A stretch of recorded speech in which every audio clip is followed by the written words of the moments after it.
seamless movement of cargo is very important for the global economy. And the development of integrated logistics hub plays a very crucial role in that because they enable very efficient supply chain and improve connectivity. One region that is very important and very good at building hubs, be it air cargo hubs or the maritime hubs, is the Middle East. Dubai South is a 145 square kilometer city that is master planned in UAE that is supporting aviation, logistics, and various commercial activities. And this is a very interesting integrated multimodal hub to cover. Hi all, this is Libin Chacko Kurian from the Start Trade Times. We are here in Munich, Germany for Air Cargo Europe and Transport Logistic exhibitions. Right now I'm joined by the Chief Executive Officer of the Logistics District of Dubai South.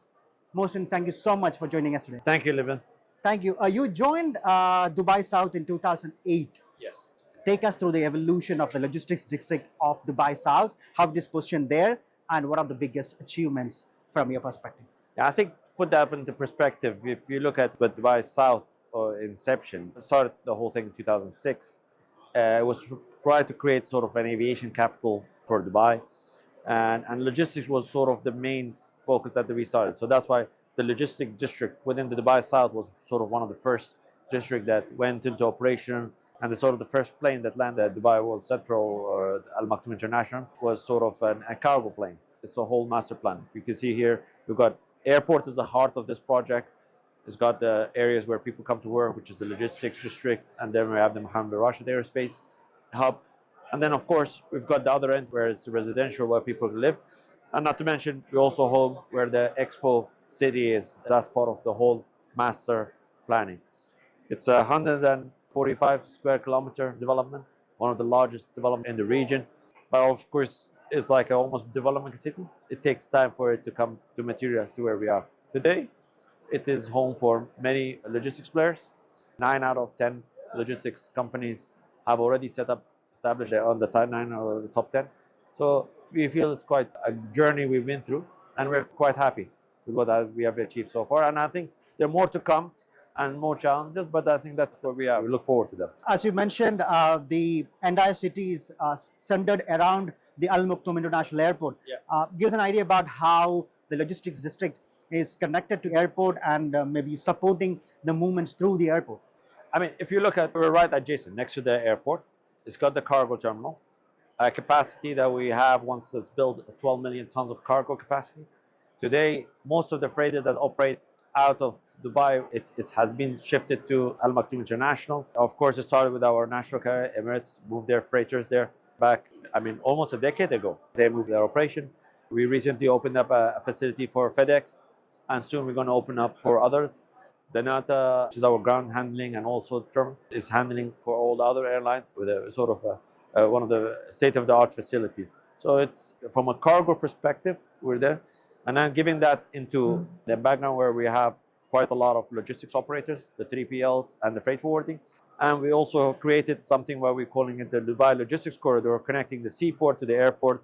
And you probably know sea air is one of the key sectors that Dubai strives. And we have enabled that very well. In less than 4 hours, you're getting it from a ship rail into the aircraft for it to take off. So I'm trying to look at a larger picture of how the Dubai South as a city will be impacting the global supply chains. So as you mentioned, it's also connected with the port, Jebel Ali port, and the airport, the multimodal connectivity coming in.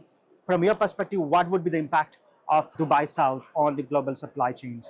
I mean, let me give you an example. Today we had a sort of the crisis at the Red Sea. And because we had that sort of network and we had the capacity and we had the infrastructure, it became a solution for some companies where they were doing sea-air shipments.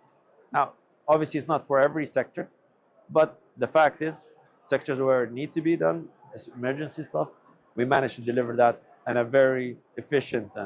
Now, what enables that?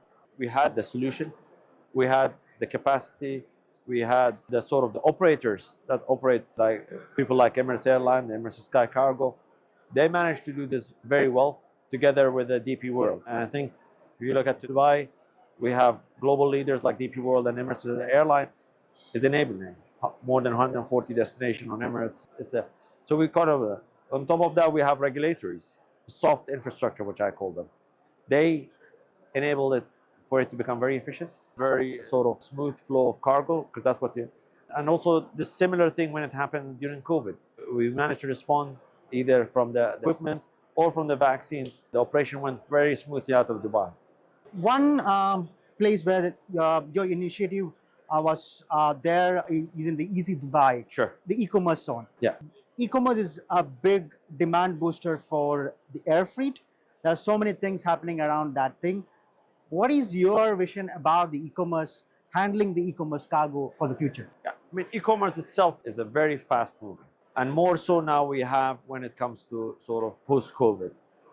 Before COVID, people were a bit in the region. The penetration in the region was about 1.9%. Today, you're talking about 4.4% after post-COVID. In UAE, is much higher. E-commerce, we're home.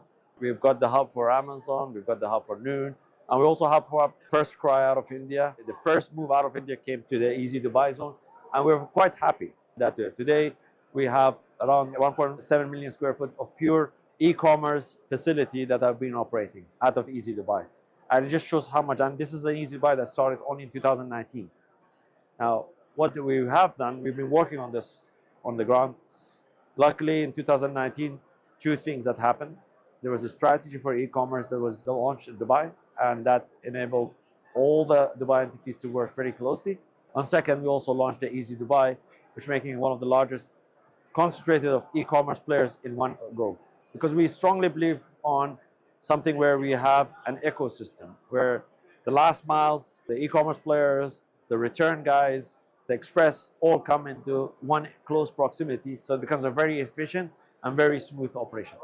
I believe you have something called the freight forwarding zone. The freight forwarder is a very important part of the ecosystem. Can you give me an idea about how the multimodal connectivity? I believe your district is a bonded connectivity to the airport and the logistics corridor that connects with the Jebel Ali port. How your clients in the freight forwarding zone seeing it? What are the benefits that they are getting? I mean, the freight forwarding zone is a very unique. We master planned it from day one for it to specifically to take care of freight forwarding on the air side. It's been master planned where we can deliver all the aircraft pallets to these clients. They can break them and send them off to the client. And it's all under the bonded area. And the only reason we're enabled is we've got our partners in Danata and Emirates SkyCargo. They're feeding these aircraft pallets into these freight forwarding. They're processing very quickly and all goes out to the market. Similarly, that's allowing a lot of the three sort of the e-commerce players benefit from that. It was always designed for it to become very fast and very efficient setup, and not only from because you need to make sure that the road network, the infrastructure, that's very smooth, and we're using quite a lot on the technology side because it's bonded. We needed that support from the Dubai customs authorities, and we are connecting a lot of them on digitalization. Just to give you an example, on the commerce side, you know, we had a company that was doing 400 shipments a day. Now they're going to almost 10,000 shipments a day. The only way we can handle that if it's through digitalization. Okay, as the Chief Executive Officer of the Logistics District of Dubai South, what are your immediate priorities? I mean, today the immediate part, the reason we're here is we want to attract more air cargo. We want to attract companies that want to do this, because we're building that airport. So our immediate priority is how do we increase? I mentioned earlier, we have 12 million tons of cargo. Yes, we have great, but I think we need to bring in more volume. We need to get more cargo. That is something that we look for. If we don't build it today, the airport doesn't open early 2032 period. And we're trying to build that momentum to get that cargo moving. And it only happens that you start early in the planning. And our presence here, like I mentioned, we want to attract more cargo into the zone. We want to create that aviation capital that our leaders have entrusted on us. We want to move forward and to get to that number. Mohsen, thank you so much for joining us today. Thank you very much. I really look forward to it. Thank you. All the best.